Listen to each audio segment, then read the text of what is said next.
Hello pal, today I'm going to be talking to you about the poem Antaeus. I'm going to start with the reading of the poem, then I'm going to take you through the context, a close reading of the poem, and a bit about the form and structure of the poem, anything else you need to know. This is not going to be the most visually exciting of videos. I am going to be simply filming myself making notes, and I expect you to be making the same notes as you go along. If you need to pause the video at any stage to keep up with your notes, absolutely you should do that. So without further ado, a reading of the poem. Antaeus by Antaeus Heaney. When I lie on the ground, I rise flushed as a rose in the morning. In fights, I arrange a fall on the ring to rub myself with sand. That is operative as an elixir. I cannot be weaned off the earth's long contour, her river veins. Down here in my cave, girded with root and rock, I am cradled in the dark that wombed me and nurtured in every artery like a small hillock. Let each new hero come, seeking the golden apples and Atlas. He must wrestle with me before he pass into that realm of fame. Among skyborn and royal, he may well throw me and renew my birth, but let him not plan lifting me off the earth, my elevation, my fall. So, first of all, I'm going to tell you a little bit about the context of the poem and who Antaeus actually was, just in case you've forgotten from when you did Greek mythology and CCM, if indeed you were at the lycée at that point. So, Antaeus is a North African character in the Greek pantheon and list of Greek heroes. He's actually the son of Poseidon, the god of the sea, but more importantly, his mother is Mother Earth herself, Gaia. And he features most prominently in the story of Hercules. I'm sure you're all familiar with the 12 labours of Hercules, one of which is to fetch golden apples that are being kept in the garden of the Hesperides and guarded by the Titan Atlas. Now, along the way on his trip, Hercules comes across this character Antaeus and has to wrestle him. And Antaeus has a particular skill or a particular superpower, which is that if he's in a wrestling match, he will always win as long as he is physically connected in some way with his mother, the earth. But the moment he is lifted off the earth, he loses his power and he can be defeated. So you'll see this taking place in this poem. In the first stanza, he's explaining this superpower, and this carries on into the second and third stanza. In stanza 4, where he says, "Let each hero come," he sort of throws down the gauntlet and invites challengers to come and try their luck with him. And in the final stanza, he muses about the idea that some character might work out the secret to defeating him, lift him off the earth and destroy him, which indeed Hercules later does. Note that this is the very first poem. So, first poem of the collection North, and therefore the first poem of part 1. Note that the final poem of, so I'm going to put and part 1 there. The final poem of part 1 equals Hercules and Antaeus, where Heaney picks up the story of this wrestling match. So I'm just going to add here, son of Poseidon and Gaia, Mother Earth, Antaeus cannot lose a wrestling match if physically connected with the earth. So, The poem has often been read, and in fact it's almost exclusively read, as an allegory for England and Ireland. So an allegory is a story that is supposed to represent something that's going on in real life. And so in this context, the clash between Antaeus and Hercules is the clash between Ireland and England, with Antaeus being Ireland and Hercules being England. Ireland having some power, but England ultimately being the dominant force. So let's have a look through the stanzas in detail then. First of all, when I lie on the first sentence, indeed, when I lie on the ground, I rise flushed as a rose in the morning. So straight away, we have the lyric voice, and you can also, as you remember, call it the speaker or the narrator of the poem, is Antaeus himself. And straight away, we have an explanation of his power.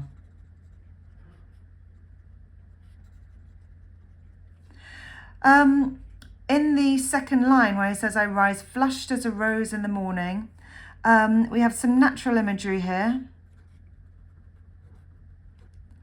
And we are reminded that he is of the earth,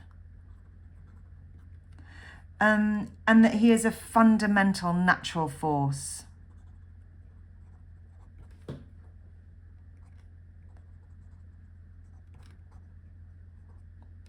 Which would make absolute sense, seeing, as I've said, his mother is Gaia, the earth goddess. We have a repeat of some fricative F sounds going on here. I rise flushed as a rose in the morning. In fights, I arrange a fall on the ring. And these fricative F sounds give a sense of his aggression. So, in these next two lines, going into the next sentence here, in fights I arrange a fall on the ring to rub myself with sand. So he continues to explain his own power, and explains how he arranges this fall on the ring to restore his own strength.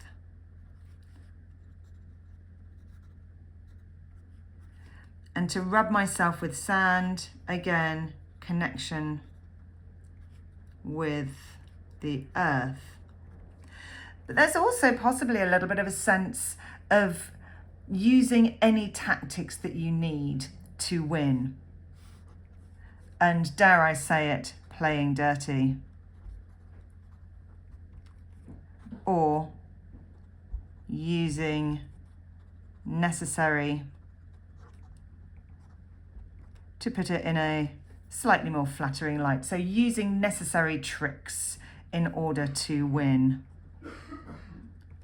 However, as we know, even with this trick that Antaeus uses of making sure that he's always touching the ground, he is doomed, and he will ultimately fail.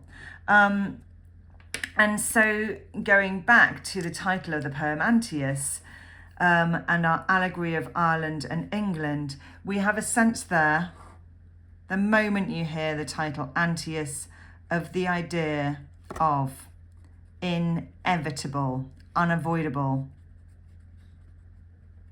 defeat. There is a sense of doom.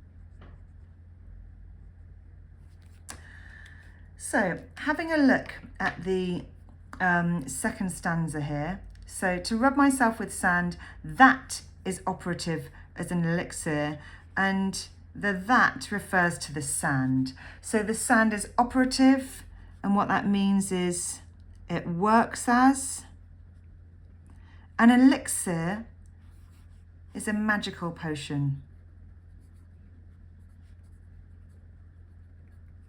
So the sand itself is a magical potion. And one thing I think is quite interesting here is sand, this solid physical object, actually can pour like water, and it's being given liquid qualities. And so we've got a sense of solid becoming liquid.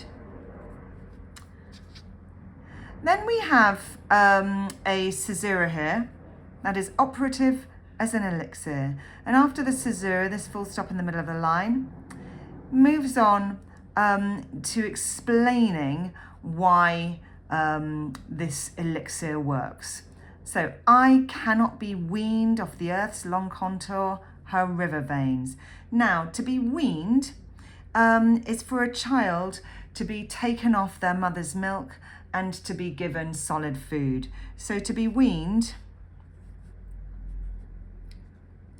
child or a baby no longer drinking breast milk. And it really shows the extent to which Antaeus is the child of the earth.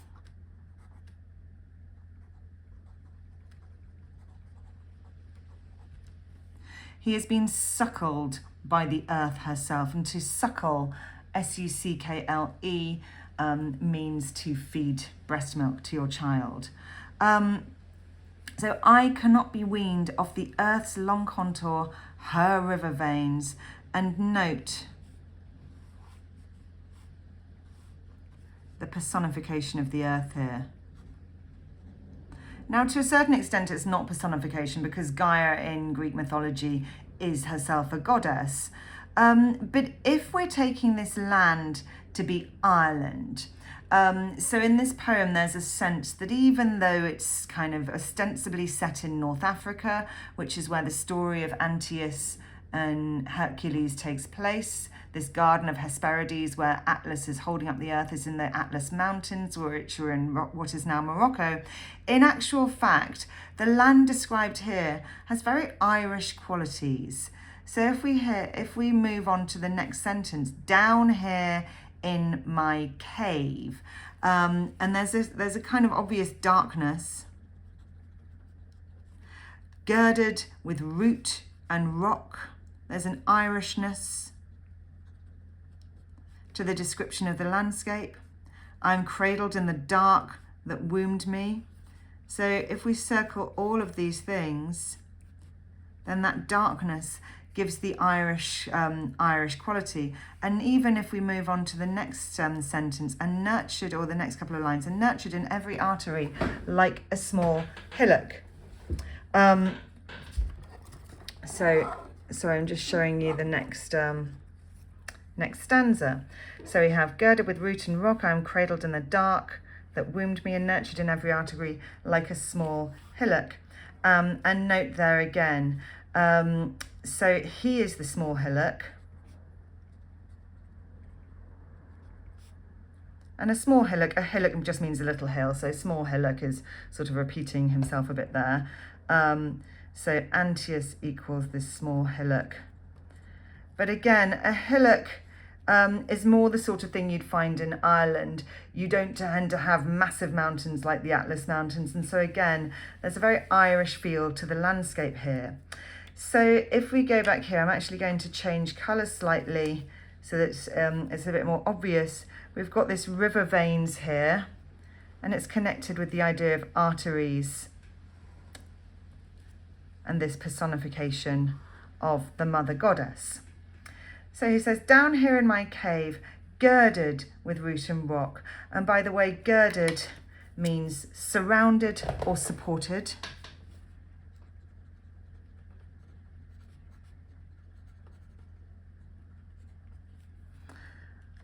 So Antaeus feels a real sense of comfort.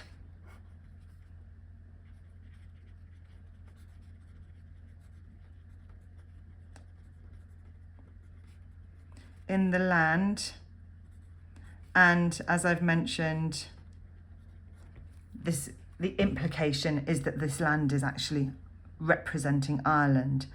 Note here we've got this idea of being cradled, and so that maps onto the word we had already of weaning, and this idea of babyhood. And nurtured again, that means looked after, almost like a baby, and fed by the earth. Those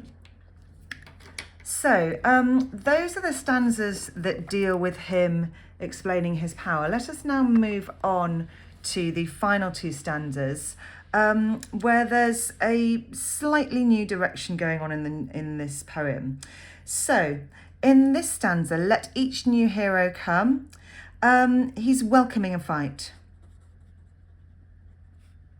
or a challenge. And you could use the idiom throwing down the gauntlet.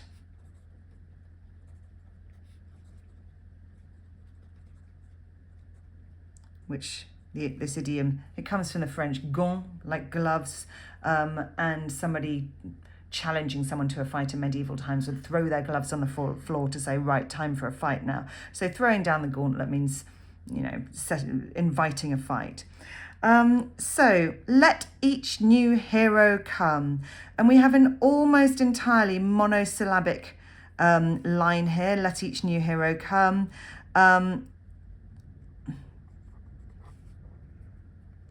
Obviously, the word hero is 2 syllables.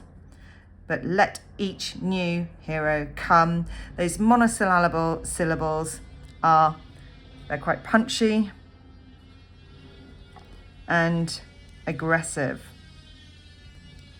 It's the language of fighting. Seeking the gold and apples and Atlas, well, this is our reference, obviously, to the story of Hercules. So there's a sense that he knows that Hercules will come.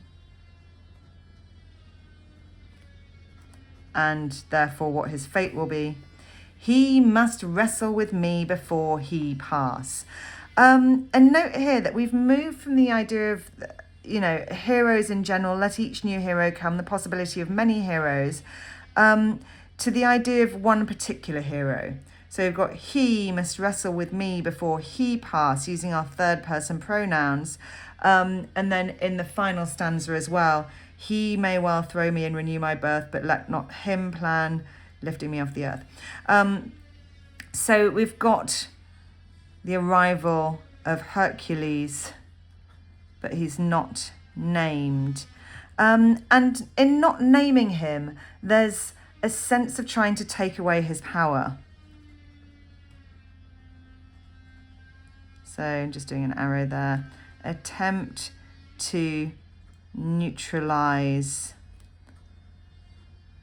Sorry, not writing that properly. Attempt to neutralize the threat of Hercules.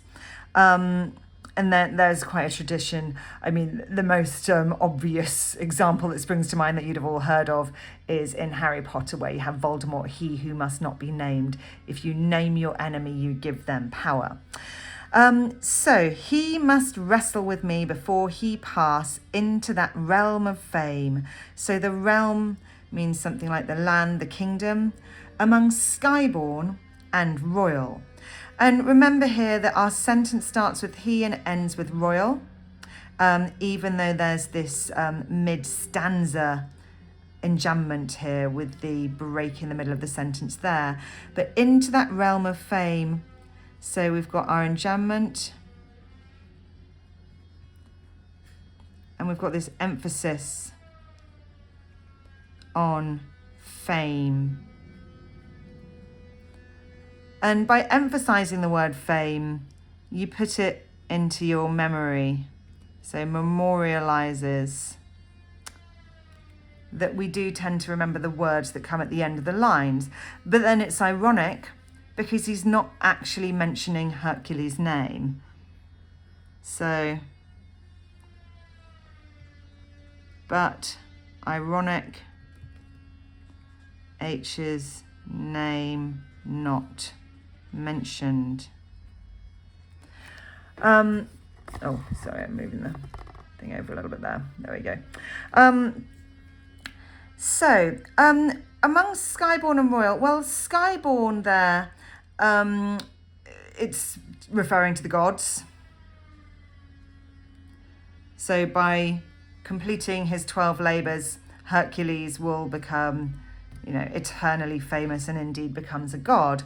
Skyborn's quite an interesting phrase though, because Skyborn takes the form of something called a kenning. Now, a kenning is a sort of metaphorical name for something that comes up a lot in Anglo-Saxon poetry.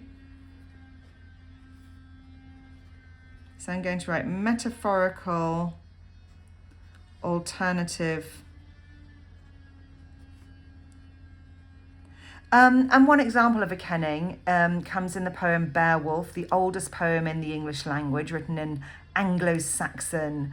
It's so old that you couldn't possibly understand it if you picked up to read it. But Antaeus Heaney famously translated Beowulf, and it's absolutely full of these kennings. Just one example is that the sea is very frequently referred to as the Whale Road. And it's this clever little puzzle where you have to work out what each of these kennings mean. But Anglo-Saxon listeners would have been very used to them. And so there's a link with, or rather, I don't like the word link. Let's say allusion to ancient poetic forms. And here it's Anglo-Saxon poetry. So moving on to the last few lines. He may well throw me and renew my birth. So there's a sense of hopefulness here. But it's hopefulness tinged with a dose of reality. But let him not plan, lifting me off the earth, my elevation, my fall. And note again, there are monosyllables here. But here, instead, there's a sense of, I can't write that properly. Sense of desperation.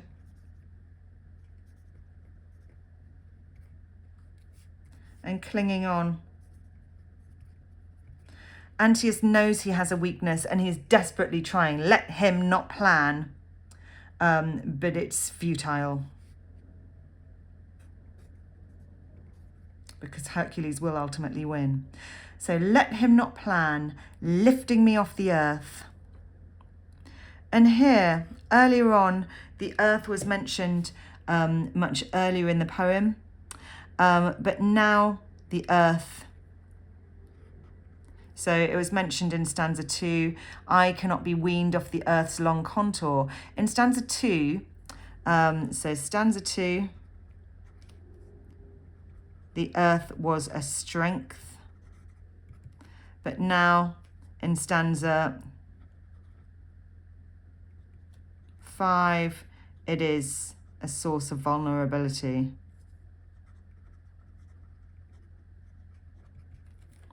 So, but let him not plan, lifting me off the earth, my elevation, my fall. And it has been pointed out with this idea of the elevation, because the way it works is that in order to make Antaeus fall, Hercules has to lift him up first, but it's not a real lifting up. And so there's a hint here that as far as Heaney is concerned, an elevation for a colonized country is impossible. Because even if there might be some apparent resurgence of culture, that the country might be doing well, it is doomed always to fall back down to earth again if it doesn't have its own freedom. So impossible for colonized country. And then we have the my fall and the end stop at that final line. So again, we have the emphatic. So emphatic means adding emphasis. The emphatic monosyllables. Finality. And there's also a sense that he's taken off the earth and he's taken away from his home and his motherland, and that when that happens, that he is weaker. And so there's almost a sense that to gain your strength as an Irish person, you need to remain in the motherland.